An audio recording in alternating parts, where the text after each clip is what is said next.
Hey guys, what's up? WarPigmtg here, and welcome to a 2019 Starcraft 2 opener video for standard PvZ opener. So you might be asking, how do you beat Zerg? So I'm going to show really quickly how to beat Zerg rather easily. Basically, all you want to do is get your second base up as soon as possible, and then all you're going to do is just keep up the pressure and probably 2-base all-in. Now, 2-base Protoss all-ins are extremely strong in Legacy of the Void. They crush a lot of Zergs. 2-base or even 3-base Zerg, a lot of the time if they're not prepared for it, they cannot handle it. So this is going to be a Nexus first opener. You're going to see after my first probe gets made, I'm going to send my second, as soon as it gets made, I'm going to pull a probe from the mineral line and build a pylon on the low ground and send that probe to scout. Now that's really important, because you want to make sure your opponent isn't 12 pooling you. If your opponent is 12 pooling you, you don't want to go Nexus first, and you'll see that. So around when you're floating around 250 minerals or 300 minerals, you want to send a probe down, any probe, and you just want them down in the low ground, okay? And at this point, you want to make a decision. You're going to see what your scouting probe here sees, okay? Scouting is very important in PvZ. If you see it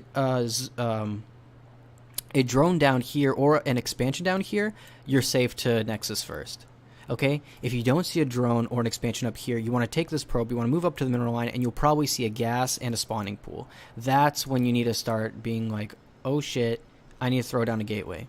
So that's where the build diverges a little bit, but if you're doing it standard, you take this probe at 16, take that probe down around when you have around 250 minerals. That's when you start sending the probe down, and then you're going to build a Nexus. Okay, so it's Nexus first. Simple, easy peasy. Okay, and as soon as you build your Nexus, you're going to go straight into Gateway. You're not going to build any probes between the Nexus and the Gateway, because you want to get that Gateway up as soon as possible so you can start teching. I see his worker down there. I see that he's building an expansion right here. So it's free for me to go Nexus first. I'm not building probes. I'm waiting to get 150 minerals for a gateway. And I know it's a little bit, I still have like 50 minerals here, so I could have probably built a probe, but I wanted to get that gateway up as soon as possible. So that is what's going to go down. It goes Nexus first, hold the probes for a second, build a gateway, start probing again, and then you're going to build a double gas. As you can see right now. Double gas. Okay? As soon as this gateway finishes, you are going to build a cybernetics core. And what you want to see as TOS with this scouting probe, you want to keep it out on the map. I just like keeping probes out on the map, like at least one, just to scout. The scouting information is going to be better than the economic advantage you get. Some of the pros won't agree, other pros do agree. So here you can see I'm rallying some probes into the gases. I like to do 2 probes per gas, and you'll see even right now I'm messing up a little bit. If you want a nice crisp timing, you should have a probe waiting down here, just patrolling, just waiting down here to throw down that cybernetics core, because really at this level it's a game of seconds. But what you want to see from the Zerg player at this point is 3 bases. If you see 3 bases, you're like, alright, cool, I can 2-base all in now. My build paid off. You don't have to build a second pylon just yet, because this will give you some supply. But see, there we go, I throw it down. But I build a zealot. So you want to build a zealot and just wall off just to be safe.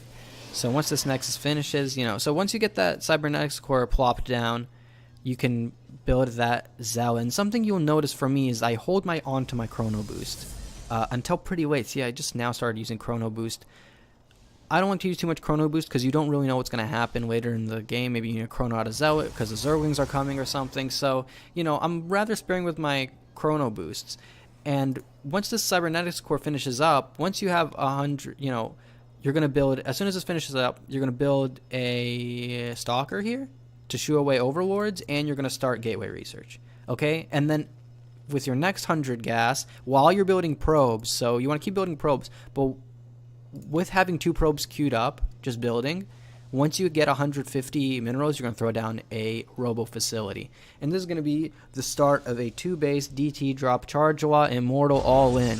And that is so many units. And all it does is it puts so much pressure on the Zerg, is that they can't handle all the pressure. You don't want them to keep probing up. And see, and this is what I'm going to do. You're going to build a robotics facility rather early, around the 3-minute mark, and then you're going to go straight into Twilight Council. And what's important about this build is even if it gets scouted, the Zerg can't hold all of it. Because he sees Twilight Council, he says, oh, it's probably DT Shrine. Okay, if he scouts the DT Shrine, he says, oh, it's just DTs. I'm going to build a Spore Crawler, just some roaches, and I'll go back to droning. That's where their mistake is. So it doesn't really matter what the Zerg is doing at this point. Once you see those 3 bases, you're like, alright, cool. I mean, it's fine. Here I get really lucky, take out his Overlord, that slows him down a little bit. But what really solidifies, you know, this build is, by the way, you know, you saw me throw down the 2 gates. You want to do that too. As soon as this Robo facility finishes, you're going to chrono out 2 Warp Prisms. Make sure it's 2. One for harassing, one for massing your army outside of his base and crushing him. Okay? And what you're going to do, an important thing is, as soon as you get 16 probes down here, you're going to stop. You're not going to take these 2 gases. You're going to stop. So you're going to chrono out 2 Warp Prisms. And by the way, as soon as this Twilight Council finishes, you're going to do Dark Shrine. And another thing is, actually, see, I'm getting this gas. I don't know what I'm doing. But you could just stop right here. I mean, you don't need this gas. And you'll see that I'm going with the charge for Zealots. So see, I have 2 Warp Prisms queued up, chronoing out the Warp Prisms. This one's for harassing, to keep him on his back foot. And this one's for masking my army so we can crush him. So we can smash him. Okay? You'll see I'm not perfect. And these, I mean, you don't have to be perfect. You just need like a good build in mind. I'm not, you know, I have like 18 saturation here. This, alright, now I finally rallied probes over, but I was holding on to that. Basically, you'll notice that once this is finished up, the timing works out that if you got your Robo down early enough, this Warp Prism should be outside of his base by the time Gateway finishes up, Gateway Research. Then you put in 2 Adepts. You make 2 Adepts. What are these 2 Adepts for? It's to throw him off. It's to keep him on the back foot. It's for him to start panicking, alright? It's for him to start feeling the pressure. 4 minutes into the game, he starts feeling the pressure already. Okay, he needs to start feeling the pressure. He can't keep droning, okay? So you see he has his own build. You need to throw that build off. You need to make sure he's not doing what he wants to do. You see I'm floating so many minerals this game. And it doesn't matter. He's already pulling the drones. It's impacting his economy. He's taking out, I take out 1 drone here. I'm making him overreact. You know, he's building. You know, his build is off. Because he has to deal with this harass. And then that's when my Dark Shrine finishes up and I'm building DTs. Okay? Meanwhile, you'll see here with our second Warp Prism, it's going to be parked over here.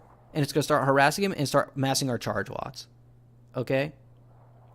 And also, once your DTs are warped in, you want 4 DTs, 3 DTs is fine too. You are going to start chronoing out Immortals. Once you get 2 Immortals and a bunch of gateways around here, see, look how many minerals I'm floating. At this point, around 5 minutes is when you start throwing down as much gateways as possible. You want 8 gates in total. You want 8 gateway, charge lot, double Immortal all in. That's what it's going to do.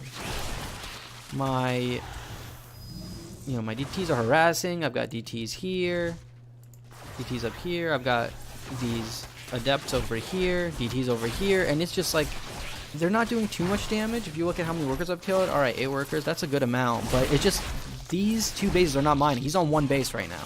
He's on 1 base. I'm taking out roaches.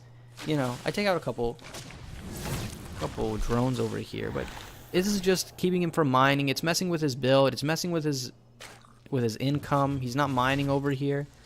So yeah, I'm just keeping him on the back foot. You know, he's feeling the pressure. You see, I'm starting to chrono out the Immortal. I'm building a couple gates over here. And as you can see here, this is our Warp Prism that's going to start massing our units. Okay, and this is where I start doing the gateway explosion. We want 8 gates in total. I have 6 gates on the way. That's going to do 6, that's 10 gateways. That's a lot of gateways. It doesn't really matter. I'm chronoing out 2 Immortals. As soon as these 2 Immortals are finished, you want to chrono them non-stop and then send them across the map and start seeing I'm already massing an army. But then I realized that I'm really late on my timing, because if my timing was more perfect, the attack would have started a little earlier. You know, these Immortals would have been ready a little earlier. They would have started going around the map, across the map. So I start sending these Zealots so we can feel the pressure a little bit more. All right, to throw off his build some more, to keep him on the back foot. Okay, and they start taking out drones here. You know, it's messing with him again. So basically, as Protoss, what you want to do is keep him on the back foot, make him feel the pressure. Warp prisms are so important in PvZ. I know there's a lot of openers that are like Stargate. See, he's building drones. He even sees I don't have a third base. He's still building drones because he feels the pressure. I mean, you have to keep him on the back foot. And he's lost so many drones. I mean, look how many drones he's lost. He lost 17 drones this game. And it's not like I was even really focusing on the drones. Just the economic damage has put him behind. So sometimes, honestly, in Plat League and Gold League, if you're not getting 12 pooled and you got that War Prism across the map, if Gateway Research finished on time, then you can sometimes just take him out with those 2 adepts. Run into his mineral line, shade into his natural, and start focusing the drones. And here, he just loses.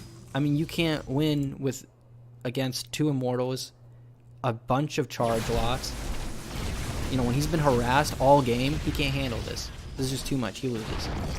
Alright. You know, he's panicking. Just like 8 roaches, 16 roaches is not enough to deal with this. Okay. I mean, he even had a Hydra gun. He just, like, I don't know, wasn't using it. And even if he made Hydras, it just can't stand up to this kind of firepower. I mean, my Zealots are bottlenecked here, but at this point it doesn't matter. He's already lost. Just keep warping in Zealots, because you just have outstanding, like, enormous amounts of production. The double Archon that you can morph from the either extra DTs that you make, or from those 4 DTs that you made if you didn't lose any. I mean, I lost them because I'm not even good. Yeah, and he starts complaining, and he says that Protoss is overpowered. But the reason he lost is, you know, he was on the back foot from the beginning. As Zerg, how do you beat this? You have to punish the Nexus first. That's what you have to do. You have to punish the Nexus first. You can't just see a Nexus first from Protoss and get away with it, because the Protoss is going to be way too strong in the mid-game range. 2-base all-in is going to wreck you because it's going to come a little too early. He is going to leave, and that's going to be it. He says, calls me the N-word. I'm not going to post that, but thanks a lot. Thank you guys for watching. And basically just to go over really quickly, sorry this video is a little bit long. All I wanted to just go over again is, as soon as your first probe pops out, you're going to take a probe from your mineral line, take them to the low ground, build a pylon. You're going to take that probe, move it across the map.